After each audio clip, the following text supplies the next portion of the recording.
بسم اللہ الرحمن الرحیم۔ قال رب بما انعمت علی فلن اکون ظہیرا للمجرمین۔ پارہ نمبر 20 سورہ قصص، رکوع نمبر 2، آیت نمبر 17۔ آیات مذکورہ میں موسیٰ علیہ السلام کے لغزش کی معافی کا اور معافی پر شکر کا تذکرہ ہے، اور ظاہر ہے کہ جب موسیٰ علیہ السلام نے معافی مانگے کہ آئندہ کسی لغزش کا ارتکاب نہیں کروں گا، کسی مجرم کا مدد نہیں کروں گا، اور اللہ رب العالمین غفار ہے، تواب ہے، اللہ نے معاف فرمایا اور فرمایا رب بما انعمت علی فلن اکون ظہیرا للمجرمین۔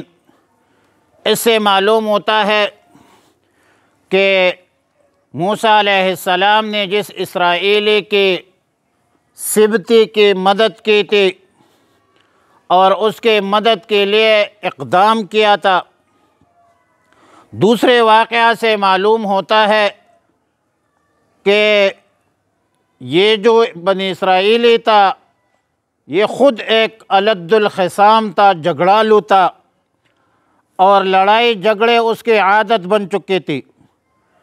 اسی وجہ سے موسیٰ علیہ السلام نے اس اسرائیلی کو مجرم قرار دے کر آئندہ ایسے مجرمین کے مدد اور نصرت نہ کرنے کا عہد کیا۔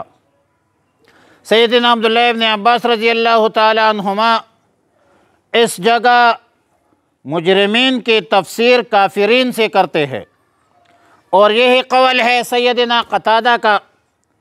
اس سے معلوم ہوتا ہے کہ موسیٰ علیہ السلام نے جس اسرائیلی کی مدد کی وہ مسلمان نہیں تھا، مگر اس کو مظلوم سمجھ کر، مقہور مجبور سمجھ کر مدد کی تھی۔ سیدنا موسیٰ علیہ السلام کے اس عمل سے معلوم ہوتا ہے کہ مظلوم کوئی بھی ہو، کافر ہو، مسلم ہو، فاسق ہو، فاجر ہو، بہرحال مظلوم کی مدد کرنا چاہیے۔ دوسری بات یہ ثابت ہوئی کہ کسی مجرم کی مدد کرنا ہر حال میں جائز نہیں ہے۔ بہرحال مظلوم کی حمایت اور ظالم سے بغاوت یہ حکم شرعی ہے، اللہ کا حکم ہے۔ آیات مذکورہ میں وَكَانَ الْكَافِرُ عَلَى رَبِّهِ ظَهِيرًا، اے شیطانہ، مطلب یہ ہوا کہ میں شیطان کا کہنا کبھی بھی نہیں مانوں گا، یعنی محتمل خطا کے مواقع میں احتیاط سے کام لوں گا، بیداری، تیقظ اور جانداری سے کام لوں گا، اور اصل مقصود اتنا ہی ہے۔ مجرم تو ایک تھا لیکن جمع کا صیغہ لایا تاکہ حکم میں عموم ہو اور عام مجرمین کو بھی شامل اور متناول ہو۔